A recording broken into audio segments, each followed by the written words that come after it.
사랑하는 언니의 연인, 그 남자가 동생에게 눈길을 주었다면, 그리고 그 모든 진실이 거짓과 배신 속에 뒤엉킨다면 당신은 어떤 선택을 하시겠습니까?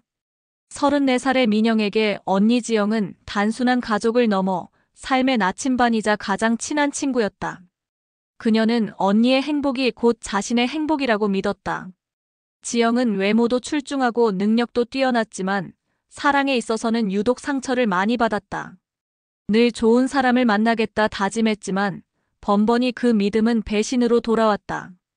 그래서 민영은 언니의 새로운 시작을 누구보다 간절히 응원했다.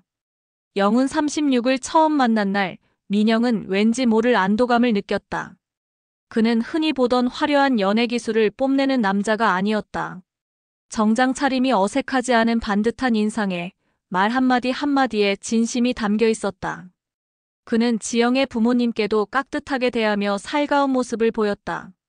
가족 모임에 자주 얼굴을 비추며 식사 후에는 먼저 설거지를 하겠다고 나서는 등 그는 완벽한 사위의 모습을 연기했다.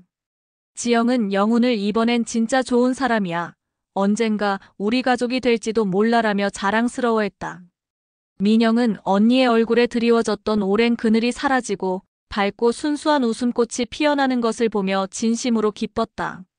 그녀는 영훈을 우리 가족의 일원으로 기꺼이 받아들였다.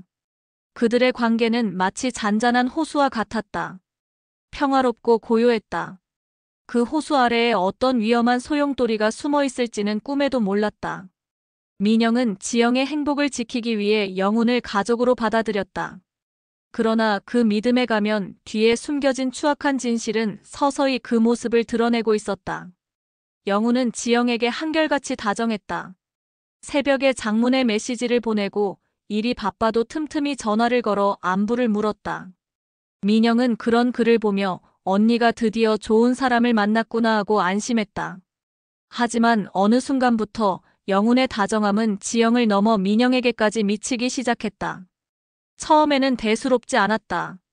민영 씨는 지영이랑 똑같이 예쁘네요 같은 가벼운 칭찬이었다.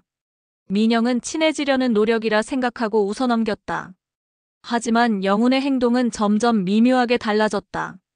가족 모임에서 지영이 잠시 자리를 비운 사이 그는 민영에게만 말을 걸었다. 민영 씨, 왜 연애 안 해요? 내가 더 잘해줄 수 있는데. 농담처럼 던지는 말이었지만 그 목소리에는 장난기 이상의 무언가가 서려 있었다. 민영은 불쾌했지만 언니의 행복을 깨고 싶지 않아 애써 모른 척했다. 내가 너무 예민한 건가? 그냥 친근함의 표현이겠지라고 스스로를 다독였다. 그러나 불편함은 눈덩이처럼 불어나 민영의 마음을 짓눌렀다. 맑았던 호수에 검은 그림자가 드리워지고 있었다. 민영은 그 그림자의 정체를 똑똑히 알면서도 애써 눈을 감았다. 영훈의 행동은 점점 대담해졌다. 언니와 함께 있는 자리에서도 그는 은근히 민영에게만 시선을 던졌다. 테이블 아래로 민영의 발을 툭 치거나 와인을 따를 때 민영의 손을 스치는 등 그의 스킨십은 노골적이지 않았지만 불쾌감을 주기에 충분했다. 민영은 그럴 때마다 얼어붙은 사람처럼 몸을 굳혔다. 혹시라도 언니가 눈치챌까봐 티를 내지 않으려고 애썼다. 민영은 언니에게 영훈의 행동에 대해 털어놓을까 고민했다. 하지만 지영은 영훈에게 푹 빠져 있었다. 영훈 씨는 나한테 정말 잘해줘. 이렇게 나를 사랑해주는 사람은 처음이야. 사랑에 빠진 언니의 눈은 반짝반짝 빛나고 있었다. 민영은 그런 언니의 행복을 깨고 싶지 않았다. 자신이 예민하게 군다면 언니가 혹시라도 영훈에게 실망할까봐 두려웠다. 괜히 이간질하는 동생으로 보이면 어쩌지. 민영은 마음속으로 끔찍한 시나리오를 그리며 입을 다물었다. 침묵은 영훈에게 더 큰 확신을 주었다. 그는 민영이 자신을 거부하지 못할 것이라고 생각했다. 친구들과 함께한 모임에서도 영훈은 민영에게 접근했다. 지영이 잠시 다른 사람과 이야기하는 사이 그는 민영의 옆에 앉아 속삭였다. 민영 씨, 요즘 외로워 보여요. 나한테 말해봐. 언니만 챙기기엔 민영 씨가 너무 아까워. 민영은 등골이 서늘해지는 것을 느꼈다. 그의 눈빛에는 끈적끈적한 욕망이 가득했다. 민영은 그를 무시하고 다른 친구에게 말을 걸었다.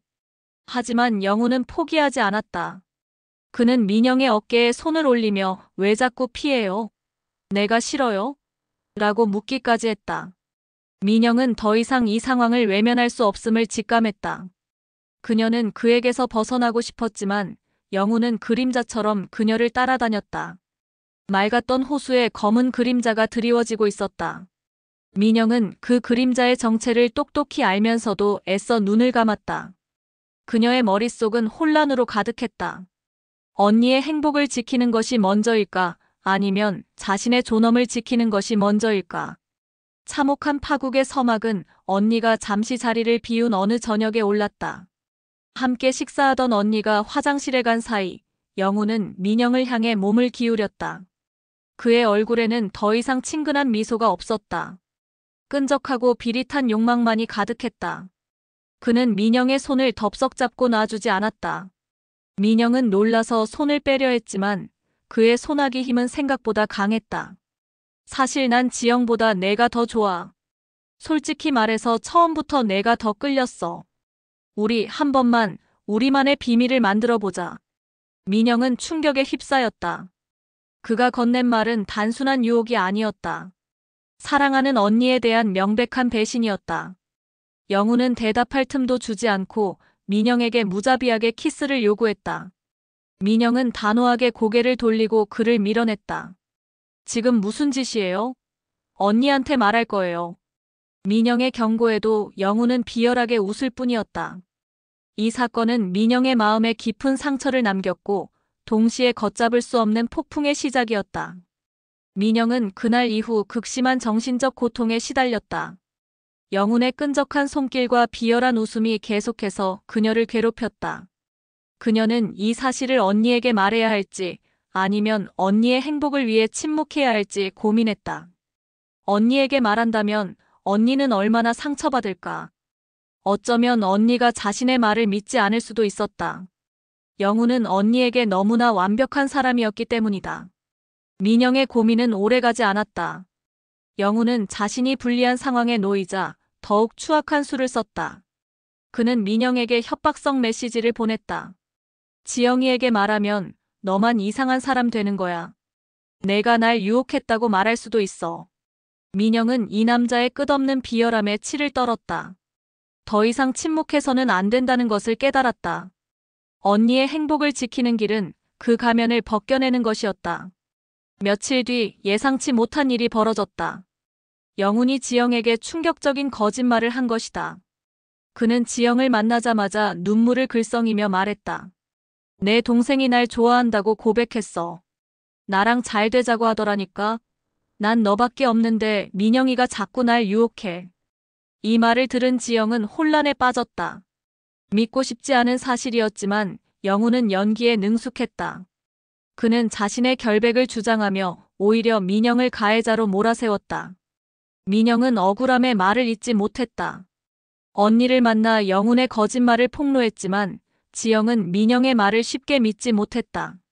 민영아, 영훈 씨는 그럴 사람이 아니야. 혹시 내가 오해한 거 아니니? 민영은 언니의 싸늘한 반응에 깊은 절망감을 느꼈다. 사랑하는 언니마저 자신을 믿어주지 않는다는 사실이 너무나 괴로웠다. 그러나 진실은 언제나 밝혀지는 법. 영훈의 덫은 예상치 못한 곳에서부터 무너져 내렸다. 민영은 영훈에게 당했던 일들을 떠올리며 함께 모임에 참석했던 친구들에게 연락했다. 그리고 영훈의 행동에 대해 조심스럽게 물었다. 혹시 영훈 씨가 저한테 이상하게 행동하는 걸 본 적 있어요? 놀랍게도 민영의 친구들은 영훈의 이상한 행동을 목격했다고 증언했다. 영훈이 자꾸 민영이한테 가서 시시덕거리는 거 여러 번 봤어. 농담이라고 하기엔 좀 지나쳤지. 그들의 증언은 영훈의 거짓말에 조금씩 금이 가게 했다. 민영은 이 증언들을 모아 언니에게 보여주었다.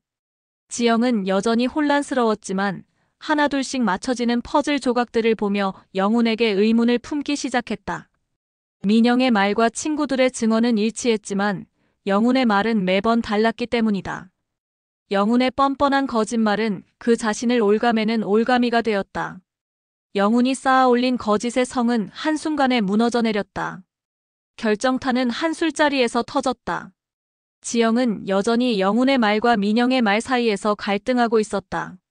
진실을 확인하고 싶었던 지영은 영훈에게 술자리를 제안했고 민영과 몇몇 친구들도 함께했다. 영훈은 지영의 신뢰를 회복하기 위해 민영을 무시하는 척했지만 술에 취하자 본성을 드러냈다. 지영이 잠시 자리를 비운 사이 영훈은 또다시 민영에게 다가갔다. 지영이 없을 때만이라도 나 좀 봐줘. 그 추악한 말을 건네는 순간 우연히 화장실에서 돌아오던 지영의 가장 친한 친구가 그 장면을 목격했다. 그녀는 그들의 대화를 듣고 분노에 휩싸였다. 야, 너 여자친구 있는데 왜 그러냐? 진짜 추하다. 그 한마디는 썩은 댐을 무너뜨리는 마지막 충격파와 같았다. 지영의 친구는 영훈의 추악한 행동을 지영에게 고스란히 전했다. 소문은 순식간에 퍼져나갔다. 영훈은 직장 동료와 지인들 사이에서 신뢰를 잃었고 평판은 나락으로 떨어졌다. 그와 거래하던 사업체들도 하나둘 등을 돌렸다. 영훈은 자신의 추악한 민낯이 모두에게 드러나자 더 이상 버티지 못했다. 그는 억울하다며 발버둥 쳤지만 이미 그의 거짓말에 속은 사람들은 더 이상 그를 믿지 않았다. 결국 2달 만에 그는 업계를 떠날 수밖에 없었다. 그의 거짓말은 스스로의 삶을 파멸시키는 칼날이 되었다. 영훈의 파멸은 자매에게 고통스러운 시간이었지만 동시에 진실이 승리한다는 것을 보여주는 증거였다.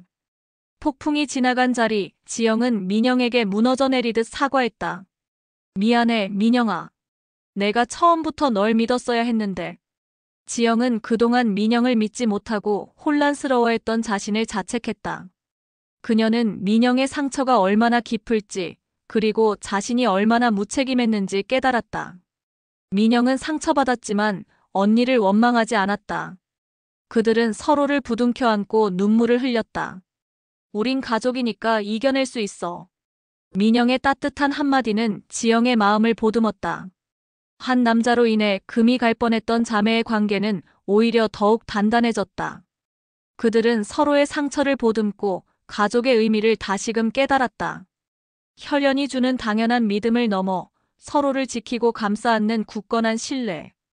그것이 진정한 가족의 힘이었다. 민영과 지영은 이제 그 어떤 거짓말에도 흔들리지 않을 만큼 서로를 신뢰하게 되었다. 그들의 이야기는 가까운 사람의 배신이 얼마나 깊은 상처를 남기는지, 그리고 진정한 가족의 사랑이 그 상처를 어떻게 치유하는지 보여주는 감동적인 증거가 되었다. 그들은 아픈 시간을 겪었지만 그 시간 덕분에 더 큰 사랑과 믿음을 얻었다. 가까운 사람의 배신은 낯선 적의 공격보다 깊은 상처를 남깁니다. 핏줄이 가족을 만드는 걸까요? 아니면 함께한 시간이 가족을 만드는 걸까요? 여러분이라면 사랑과 가족 사이에서 어떤 선택을 하시겠습니까?